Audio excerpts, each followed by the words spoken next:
Welcome again in your channel Math Point.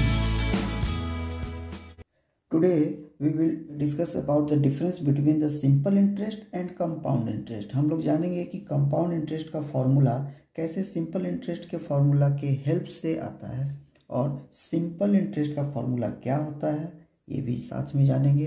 तो सबसे पहले जानते हैं कि ये simple interest आखिर इसका फॉर्मूला बनता कैसे है। तो इसके लिए सबसे पहले एक क्वेश्चन लेते हैं जिसका प्रिंसिपल अमाउंट 1000 रुपीज़ है। ये मान लिए कि एक क्वेश्चन है और जिसका पर एनम इंटरेस्ट रेट जिसको आर से डिनोट करते हैं मान लेते हैं 10% है। 10% इंटरेस्ट रेट है। This is the rate of interest per annum. Per annum means per year. और टाइम ले लेते हैं कि हमको 2 साल में कितना कैलकुलेशन होगा, इंटरेस्ट कितना देना पड़ेगा। तो अगर सिंपल लॉजिकली देखें तो 1000 का 10% हमको इंटरेस्ट देना है यानी सूद। तो सिंपल निकालने के लिए 1000 10% 1000 का 10% कितना होगा वो कैलकुलेट करते हैं। तो 1000 मल्टीपल 10% के लिए 10/100 10/100 100 का ये 2 जीरो यहाँ से 2 जीरो यहाँ से कैंसिल कर लेंगे तो 10 मल्टीपल 10 इक्वल टू 100 रुपीज़। ये जो पैसा है एक्चुअली 1000 का 10% है। ये हमारा क्या मांगा जा रहा था, रेट ऑफ इंटरेस्ट। 10% निकाले तो 100 रुपये आया। 100 रुपये हमारा इंटरेस्ट है। लिख लेते हैं इसको। फर्स्ट ईयर इंटरेस्ट हो गया। सेकेंड ईयर का इंटरेस्ट जब निकालना होगा सिंपल वाले केस में तो फिर से हमको प्रिंसिपल अमाउंट इंटू 10% लगाएंगे और 10% का कैलकुलेशन वही आएगा, फिर से 100 आएगा। तो टोटल 100 रुपया और 100 रुपया 200 रुपया हमारा इंटरेस्ट हो गया। It means simple interest for 2 years हमारा 100 + 100 लिख लेंगे तो ये 200 रुपया पता चल गया। तो इस तरह ये लॉजिकली है। लेकिन हर क्वेश्चन को अगर सॉल्व करना हो तो एक फॉर्मूला अगर चाहिए तो क्या करना होगा, सिंपल कि हमको ये सिंपल इंटरेस्ट चाहिए। तो सिंपल इंटरेस्ट के लिए क्या करना होगा, principal multiple R. This is principal multiple R. ये आर परसेंट जो है आर परसेंट 1/100 हो जाता है।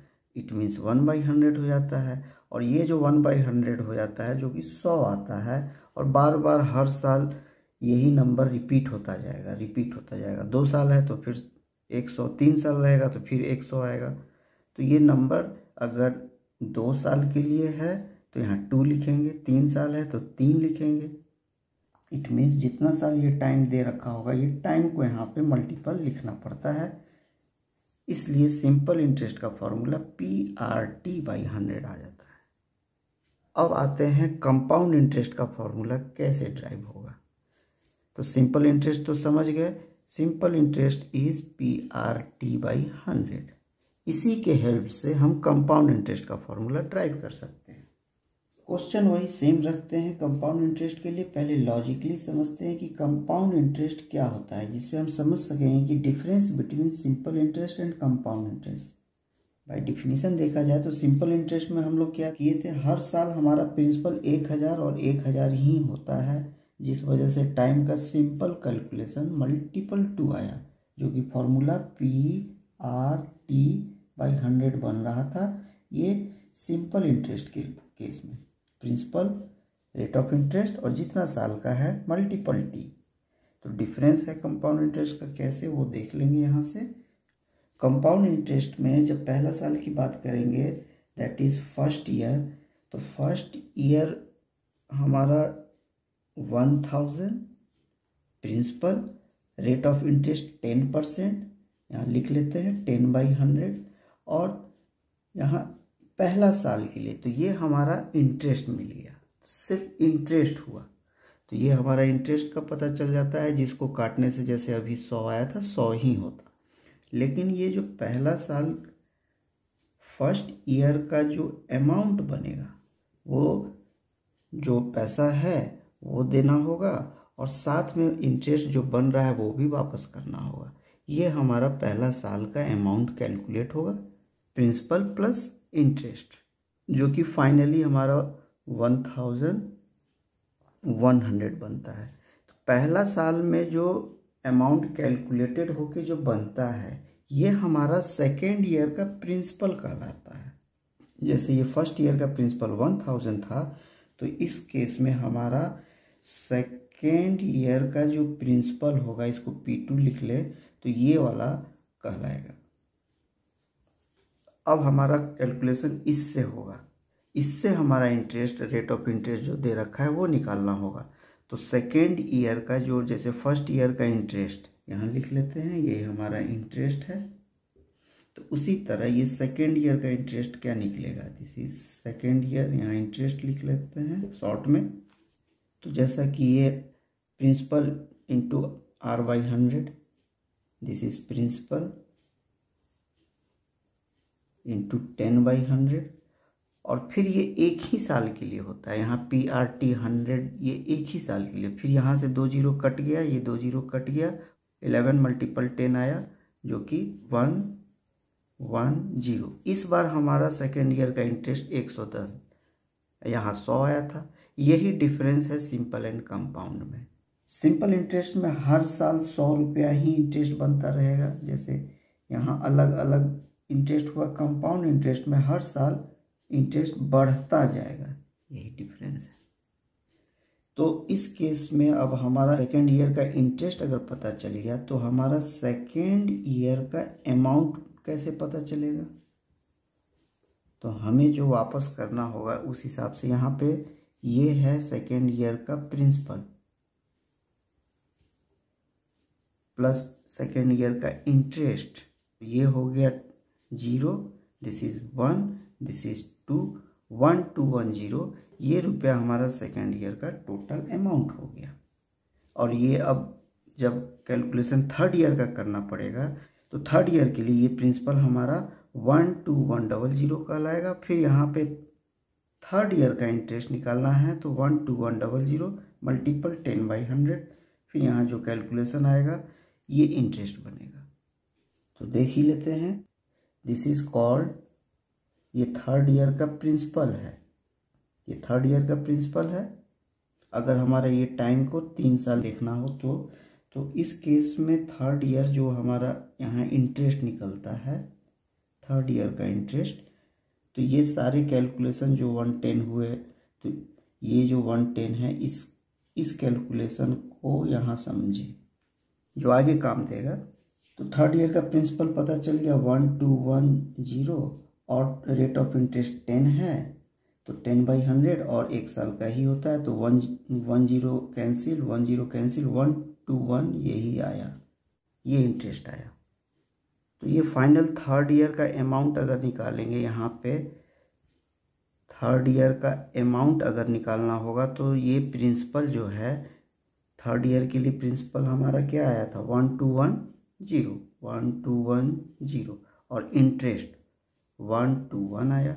और फाइनली इन दोनों का एडिशन करने से रिजल्ट आया 213 एंड दिस इज 1। ये हमारा थर्ड ईयर का अमाउंट आया। इस तरह से फोर्थ ईयर, फिफ्थ ईयर सारा निकलता रहेगा। तो अब हम इसका फॉर्मूला कैसे निकालेंगे इसको समझने से पहले, जैसे मैंने बोला कि इस बात को पहले समझना होगा, ये हमारा कैलकुलेशन पहला साल का। तो पहला साल का कैलकुलेशन ये जो 100 आया, कैसे आया? तो फर्स्ट ईयर का कैलकुलेशन के लिए जैसे 1000 प्रिंसिपल था, तो ये रहा हमारा principal into rate by 100, this is R/100।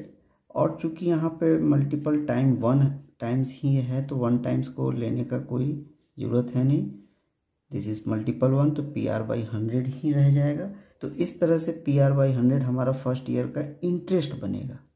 तो अमाउंट क्या बनेगा? पहला साल का अमाउंट, जैसे ये 100 बना था, यहाँ पे हमने 100 लिखा था, 100 वाला जगह ये था, तो इस तरह आया था।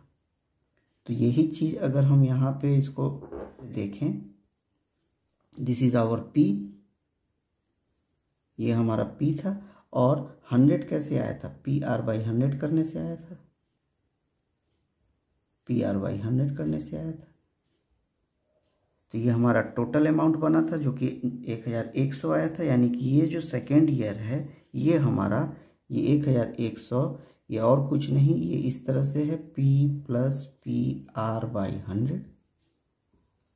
1100 का कैलकुलेशन इस तरह से, अगर ये ना लिखना पड़े तो ऐसा लिखेंगे। सेकेंड ईयर के लिए हमारा प्रिंसिपल तो यही बनता है, तो ये रहा हमारा प्रिंसिपल। तो सेकेंड ईयर जहाँ 1100, जैसे 1100 था तो ये यहाँ लिखे थे, तो ये नंबर यहाँ लिखना होगा। तो ये नंबर को अगर यहाँ लिखना है तो उस केस में ये हमारा P प्लस PR/100, उसके बाद ये हो गया P प्लस PR/100 1100 वाली बात। अब ये R/100, this is R/100 multiple 1, यही कहानी है। ये हमारा सिर्फ इंटरेस्ट बना, अमाउंट नहीं बना, ये सिर्फ इंटरेस्ट बना। तो ये सेकेंड ईयर हमारा क्या आ रहा था, ये हमारा एक्चुअली इंटरेस्ट बन रहा था, इतना बड़ा सा ये इंटरेस्ट। जैसा कि अभी मैंने बोला था कि ये लाइन समझने में आसान होगा, तो जो 110 लिखे हैं वही 110 ये वाला सिस्टम से आएगा, और 1100 जो है वो 1100 जो यहाँ पे था 1100, ये 1100 था, तो इसके जगह ये लिखना होगा, तो इसको यहाँ पे लिखते हैं। तो ये थर्ड ईयर का अगले कैलकुलेशन के लिए बन जाएगा। तो ये वाला टर्म यहाँ पे है, this is P plus PR/100, ये लिख लिए, प्लस लिखना होगा, और 110 का मतलब ये सारा इंटरेस्ट। तो ये सारा कैलकुलेशन इतना लंबा आया था, तो ये कैलकुलेशन में हमारा यहाँ पे लिख लेते हैं। तो ये फाइनल कंक्लूजन, ये इस तरह से रिजल्ट आया। तो इस सेकेंड ईयर के अमाउंट को यहाँ पे फिर से लिख लेते हैं।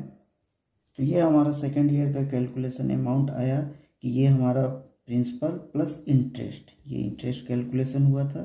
तो यहाँ देखने की बात ये है, ये जो फर्स्ट टर्म में यहाँ पे यहाँ तक जो है और यहाँ से यहाँ तक है, दोनों एक जैसा है, सिमिलर है। सिमिलर होने से हम लोग कॉमन प्रॉपर्टी वाली बात यहाँ पे अप्लाई कर सकते हैं कि ये टर्म को अगर हम पहले बाहर ले लें P प्लस PR/100, तो सेम टू सेम यहाँ दिख रहा है। तो इस केस में ये दो टर्म से ये कॉमन है, ये यहाँ का चीज़ इस जगह बाहर ले लिए तो 1 हो गया, this multiple 1 again will come here plus 1, और यहाँ से ये बाहर आ गया है तो बचा क्या R/100। क्लियर, इतना बचा। फिर से यहाँ पे ये दोनों में कॉमन P दिख रहा है, तो दोनों का P को अगर बाहर ले लें तो ऐसा दिखेगा, यहाँ से P बाहर है तो 1 आ गया, और ये वाला P बाहर है तो R/100 आया, और मल्टीपल ये है और ये ब्रैकेट है, इसको इस तरह फिर से लिखे 1 प्लस R/100 आया। तो देखने वाली बात ये है कि 1 plus R/100 same to same term again, तो यहाँ लिख सकते हैं P multiple this same to same, और हमें पता है कोई भी नंबर सेम टू सेम अगर मल्टीपल करते हैं तो पावर 1 होने से स्क्वायर हो जाता है, तो ये दोनों स्क्वायर हो जाएगा।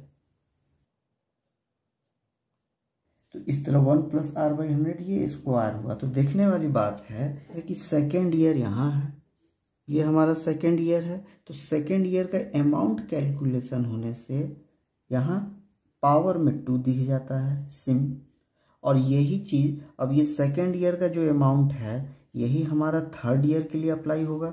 जैसा कि यहाँ दिखे था, ये सारा कैलकुलेशन, ये सेकेंड ईयर का अमाउंट थर्ड ईयर के लिए प्रिंसिपल कहलाता है, और जब थर्ड ईयर के लिए प्रिंसिपल कहलाएगा तो थर्ड ईयर का मल्टीपल फिर R/100, तो इंटरेस्ट आएगा। तो थर्ड ईयर का अमाउंट क्या आएगा, इंटरेस्ट प्लस दिस प्रिंसिपल। तो फिर से जब ये थर्ड ईयर का कैलकुलेशन करेंगे तो अगेन ये कॉमन फिर से ऐसा सेम कॉमन दिखेगा, तो ये 3 टाइम्स हो जाएंगे, सेम कॉमन 3 टाइम्स दिखेंगे, तो यहाँ 3 आएगा। जैसे ये सेकेंड ईयर का अमाउंट है तो ये इम्प्लाई होता है थर्ड ईयर के प्रिंसिपल के लिए। थर्ड ईयर का जब हम इंटरेस्ट की बात कर लेते हैं तो इंटरेस्ट निकालने में क्या आएगा कि जो प्रिंसिपल था, जो कि ऐसा है प्रिंसिपल, और इस प्रिंसिपल का रेट ऑफ इंटरेस्ट जो कि 10/100 था, तो फिर से R/100 वाली बात होगी, तो ये हो जाएगा कैलकुलेशन से हमारा इंटरेस्ट। अब इस इंटरेस्ट को जब अमाउंट में कैलकुलेट करना होगा तो प्रिंसिपल प्लस इंटरेस्ट, तो ये रहा इंटरेस्ट। अब इसमें ऐड करना होगा प्रिंसिपल। अमाउंट की बात आती है, ये थर्ड ईयर के लिए लिखते हैं। तो प्रिंसिपल क्या था, ये वाला टर्म हमारा प्रिंसिपल था, this is P1 plus R/100, इसका स्क्वायर था, इसका स्क्वायर है, ये हो गया प्रिंसिपल। और इंटरेस्ट क्या था, यहाँ से लेके यहाँ तक ये हमारा इंटरेस्ट बन रहा था, तो ये हमारा P(1 प्लस R/100 और स्क्वायर इंटू R/100, ये हमारा इंटरेस्ट है। तो थर्ड ईयर का अमाउंट क्या होगा, प्रिंसिपल प्लस इंटरेस्ट हो गया। अब फिर से वही काम, P दिस इज हेयर, ये पूरा का पूरा यहाँ से लेके यहाँ तक, पूरा का पूरा यहाँ से लेके यहाँ तक एक जैसा है। ये दोनों जो एक जैसा है, एक जगह निकाल के अगर देखें 1 plus R/100 to the power square, तो यहाँ का टर्म को बाहर ले लिए तो यहाँ सिर्फ बचेगा 1, ये बचेगा 1, ये टर्म बाहर ले लिए तो बच गया R/100, तो ये सिर्फ R/100। अब यहाँ पे ये 2 है, पावर ये 1 है, ये लाइक टर्म है एकदम सेम। और हमें पता है कि अगर same term to same term power यहाँ 2 रहे, यहाँ 3 रहे, तो हमें क्या होता है 2 प्लस 3 5 हो जाता है, पावर जुट जाते हैं। तो सेम टर्म है 2 प्लस 1, पावर जुट के 3 हो जाएंगे। तो इस केस में यहाँ पे P1 plus R/100 to the power 3 हो जाएंगे। तो इस तरह से ये 3 साल में अमाउंट इतना 3 यहाँ हो जा रहे हैं। तो इस सारे लॉजिक को इकट्ठे एक जगह अब लिखते हैं। तो देखिए कि सेकेंड ईयर का अमाउंट कंपाउंडेड (1 प्लस R/100 2 आया, थर्ड ईयर में पावर 3 आया। तो इसी तरह calculation fourth year, 5 year, 6 year. तो अगर ये टर्म ईयर के लिए हो तो क्या लिख सकते हैं, तो क्या लिखेंगे, यही चीज़ लिखेंगे कि हमारा पास P आया, फिर 1 प्लस R/100 आया, और T टाइम्स के लिए यहाँ पे T आया। तो that is the compounded amount, ये हमारा कंपाउंड अमाउंट आया, कंपाउंड इंटरेस्ट नहीं आया। इसके लिए अगर हमको कंपाउंड इंटरेस्ट निकालना है, क्योंकि इसके अंदर तो हम लोग बार बार इंटरेस्ट ऐड कर रहे थे, तब जाके टोटल अमाउंट आ रहा था, मतलब प्रिंसिपल प्लस इंटरेस्ट, तो ये कैलकुलेशन आया। तो इंटरेस्ट निकालने के लिए क्या करना होगा, इसमें से प्रिंसिपल को वापस बाहर निकालना होगा। तो इस कंपाउंड अमाउंट को सिर्फ यहाँ पे A लिख लेते हैं। यहाँ A में से प्रिंसिपल को बाहर निकाल देंगे तो कंपाउंड इंटरेस्ट निकलेगा। और सिंपल इंटरेस्ट में हम कैसे निकाल रहे थे, दैट इज सिंपल इंटरेस्ट। इसमें क्या कर रहे थे हम लोग, छोटा छोटा खाली PRT/100 ही आ रहा था, तो ये इंटरेस्ट उसमें ऑलरेडी आ रहा था, इसीलिए सिंपल इंटरेस्ट के लिए PRT/100 हो रहा था। और सिंपल इंटरेस्ट में जैसे PRT/100 होता है, तो इसमें जो हमारा टोटल सम आता है, टोटल इसमें सम बोले या टोटल अमाउंट जो रिटर्न करेंगे, तो इसके लिए जो हम प्रिंसिपल ले रखे थे और ये जो सिंपल इंटरेस्ट आया, इसके कैलकुलेशन से यहाँ टोटल सम आते हैं। और यहाँ तो हम लोग कैलकुलेशन इंटरेस्ट के साथ ऐड करके चल रहे हैं, इसीलिए यहाँ पे टोटल सम अमाउंट के नाम पे। और चूंकि नाम को अलग रखने से डिफरेंस पता चल जाता है कि ये सिंपल वाली बात, ये कंपाउंडेड वाली बात। जैसे नाम यहाँ सम रख दिए तो सम का मतलब सिंपल इंटरेस्ट का कैलकुलेशन है टोटल, और यहाँ अमाउंट रख दिए हैं, इसका मतलब है कि कंपाउंड इंटरेस्ट का टोटल अमाउंट है ये। तो जब टोटल अमाउंट है तो इंटरेस्ट निकालना है, तो प्रिंसिपल को माइनस करके ही आएगा, दैट्स ऑल। मुझे उम्मीद है अब आप लोग अच्छी तरह से समझ गए होंगे कि सिंपल इंटरेस्ट और कंपाउंड इंटरेस्ट में आखिर क्या फ़र्क है। फिर से रिवाइंड कर देते हैं। सिंपल इंटरेस्ट में हर साल प्रिंसिपल वही रहते हैं, कंपाउंड इंटरेस्ट में हर साल प्रिंसिपल जुड़ते चले जाते हैं इंटरेस्ट के साथ, यही फ़र्क है बस। तो यहाँ तक बने रहने के लिए मैनी थैंक्स। और जो न्यू व्यूअर इस वीडियो में आए हैं उनसे रिक्वेस्ट है, please support and subscribe this channel, ताकि हमारा जल्द से जल्द ये चैनल आपके सपोर्ट से आगे बढ़ सके। और अपने दोस्तों को ज़रूर शेयर करें, उनको भी काफ़ी बेनिफिट होगा। और एक इम्पॉर्टेंट बात, लाइक करना बिल्कुल ना भूलें। बहुत सिंपल सा है और टाइम भी नहीं लगता है, बस जस्ट प्रेस द बटन। फिर मिलते हैं नेक्स्ट वीडियो में, तब तक के लिए थैंक यू।